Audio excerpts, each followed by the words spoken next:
Bonjour à tous, bonjour à toutes. Aujourd'hui, je voulais faire une vidéo, comme le titre l'indique, sur l'Apocalypse qui arrive très bientôt. C'est à la porte, c'est là, c'est tout de suite et on n'a plus le temps. Alors, je vais vous donner quelques informations. Pourquoi je sais que c'est l'Apocalypse qui arrive. Dans la Bible, il est dit que personne ne connaîtra ni le jour ni l'heure. Seulement, il y a des signes qui ont été placés judicieusement afin qu'on puisse savoir quand est-ce que ça va arriver. Et ça arrive. Vous l'avez bien vu par vous-même que le monde dans lequel on est actuellement, c'est la pagaille. C'est la guerre, c'est les maladies, c'est la famine pour certains pays. C'est, enfin, bref, c'est pas besoin de vous faire un tableau, vous l'avez sous les yeux. Donc il y a des signes et on est vraiment au moment de l'apocalypse. Et donc il est très très important de se préparer. Alors évidemment, comment se préparer? Eh bien, la première chose que j'ai envie de vous dire, c'est de reconnaître Jésus comme votre Seigneur et Sauveur.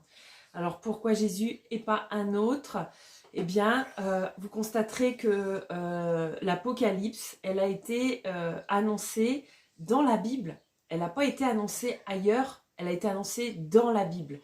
Après, d'autres personnes se sont servies de cette parole, la parole de Dieu, pour en faire toutes sortes de messages, voilà, de messages qui ont été mis un petit peu à la sauce de chacun, mais tout ça, ça a servi qu'à une chose, ça a éloigné les gens de la vérité.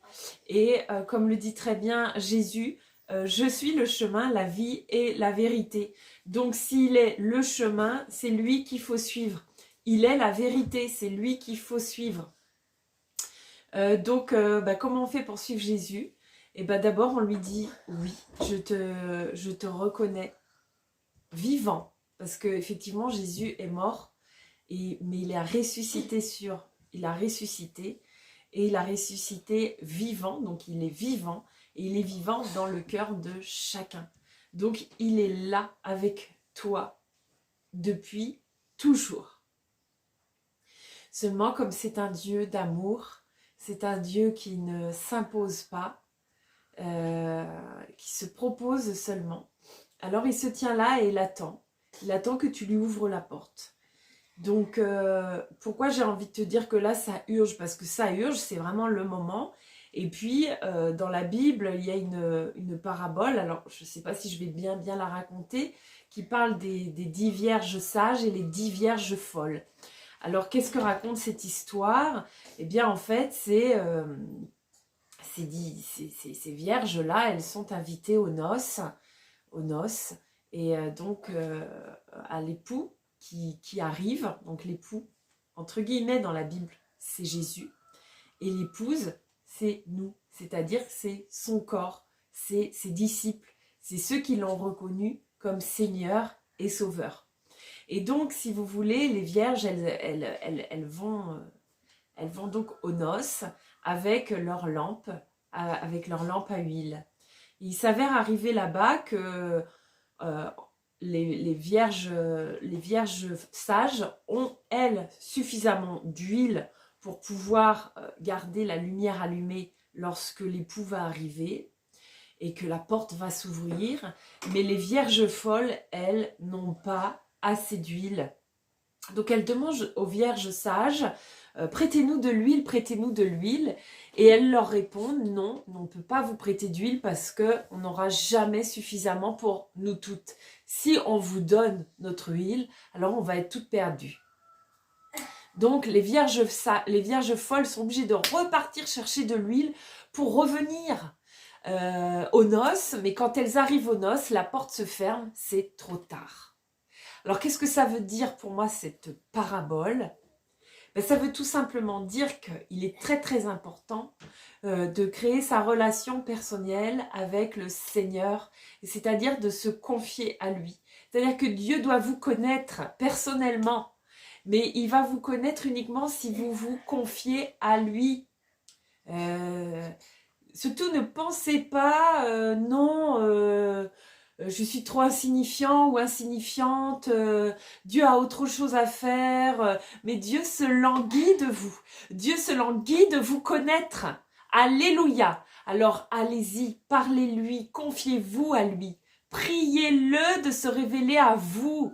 C'est important de le faire maintenant. Il faut que vous remplissiez d'huile afin que quand il va arriver, il vous connaisse et que la porte ne se ferme pas devant vous et que ce soit trop tard.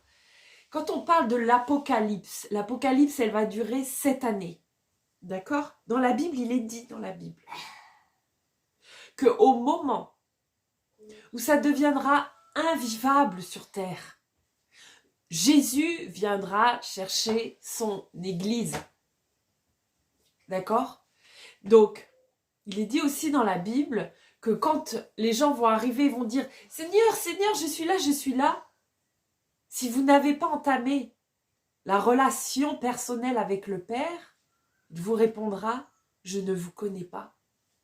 Et pourquoi il ne vous connaît pas? Parce que vous n'avez pas parlé avec lui. Quand je dis parler, c'est tous les jours. Il faut que vous lui parliez. Alors au départ, vous allez peut-être avoir cette impression pour certains de parler dans le vide, de parler pour rien, de ne pas savoir vraiment. Mais sachez que c'est parler, persévérer, parce qu'au fur et à mesure, vous allez sentir de plus en plus sa présence en vous. Vous allez sentir de plus en plus qu'il vous répond à sa manière.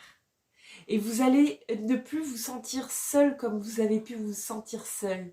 Il va vous accompagner en permanence. Et vous pourrez, même dans les moments, comme Jésus quand il a traversé le désert, après avoir reçu le baptême, que Jean-Baptiste, c'est Jean-Baptiste qui l'a baptisé, il est allé dans le désert. Et donc, le désert, c'est aussi, dans la Bible, tout explique en fait ce que nous, on vit. Le désert, c'est aussi nous qui le vivons. Quand on passe par des périodes où on a l'impression qu'il ne se passe rien, qu'on n'entend rien, qu'on est seul. Ces périodes-là de traversée dans le désert sont donc utiles, nécessaires et bénéfiques. Parce que quand je traverse le désert, mon je diminue, mon petit moi diminue. Mon petit moi diminue afin que Dieu puisse prendre plus de place en moi. Moins de moi égale plus de Dieu. Voilà pourquoi les traversées dans le désert sont vraiment super importantes et de toute façon inévitables. Seigneur Jésus, je te bénis, comment ne pas te louer? Seigneur Jésus, comment? Alors je vous invite, je vous encourage vraiment à plonger dans cette conversation avec Dieu, cette relation avec le Père. C'est simple. Pour être avec Dieu, le meilleur endroit pour être avec Dieu, c'est dans votre chambre, dans le secret de votre chambre. Pour être avec Dieu, il n'y a pas besoin d'avoir un chapelet, de répéter des trucs, des mantras ou des prières. Pour être avec Dieu, il n'y a pas besoin d'être en position spéciale. Pour être avec Dieu, il y a juste besoin que tu sois là avec lui, c'est tout, et que tu lui parles de cœur à cœur. Tu lui parles, confie-toi en l'Éternel, prie. La prière, elle est vraiment importante, pourquoi? Parce que toutes les prières sont entendues. Prie pour toi, prie pour ta famille. Prie pour le réveil des consciences, pour le réveil des masses. Prie pour ça. On va prier ensemble si tu veux. On va prier ensemble pour que tu puisses reconnaître Jésus en toi et puis lui dire que tu es OK pour le suivre. Ça, c'est comme dans Simon. Tu sais, Simon dans la Bible, qui était un peu... en fait, il était finalement un peu à bout de souffle parce qu'il avait besoin absolument de poissons et pour nourrir sa famille et payer ce qu'il avait à payer. Et en fait, il n'arrivait pas, quoi. Il n'y avait rien qui sortait dans ses filets. Et Dieu, lui, il attend toujours c'est toujours, il va se manifester au moment où tu ne peux plus avoir d'aide de qui que ce soit. Personne ne peut t'aider. Dans ta situation, à moins d'un miracle, personne ne peut t'aider. Tu peux aller voir un psychologue, ça fait rien. Tu peux aller voir, je sais pas, un banquier, tu peux aller demander à ta famille, tu peux... Il va arriver dans les situations où seul lui peut agir. Afin que tu vois que c'est vraiment lui qui agit. Parce que personne d'autre n'a pu t'aider. Voilà. Vraiment, tu peux lui faire complètement confiance. Parce que moi, je suis témoin dans ma vie, dans la vie de plein d'autres, de toutes les merveilles qu'il fait depuis qu'on lui a dit oui. Oui, on te suit. Oui, on vient à toi. Tu vois, comme Simon le pêcheur, du coup, qui a vraiment, dernière minute, reçu une quantité impressionnante de poissons, quoi, alors qu'il avait essayé maintes et maintes fois et qu'il n'y avait rien qui sortait. Et là, son bateau a été rempli de poissons. Voilà. Il n'y avait qu'un miracle qui était possible. Il ne pouvait pas recevoir d'aide de personne à part celle de Dieu. Donc, tourne-toi vers lui. Parce que tu vois, le monde, s'il est comme il est aujourd'hui, c'est parce que les gens se sont détournés de Dieu. Si les gens ne se détournaient pas de Dieu, le monde ne serait pas comme il est. Et ouais. Alors moi, je t'invite vraiment à aller prier seul dans ta chambre et à commencer cette conversation, cette relation magnifique et bénéfique avec le Seigneur. À lui parler, confie-toi à lui.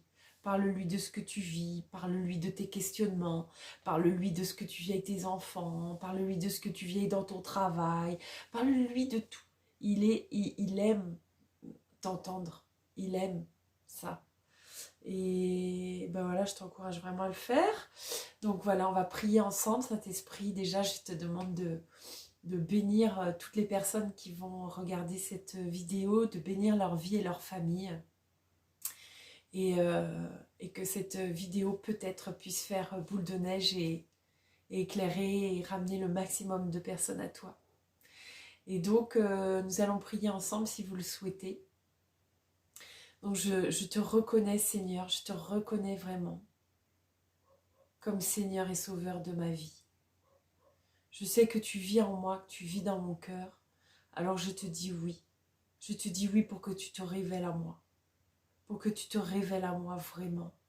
Et que tu me souffles à l'oreille tout ce que tu souhaites que je fasse. Tout ce que tu souhaites que je sois. Tout ce que tu souhaites que je dise. Seigneur, je te remercie, Seigneur, de rentrer dans ma vie. Seigneur, je te remercie de rentrer dans la vie de toutes les personnes qui vont regarder cette vidéo. Je te remercie, Seigneur, de rentrer dans leur vie, Seigneur, et de faire les miracles que tu fais si bien dans la mienne.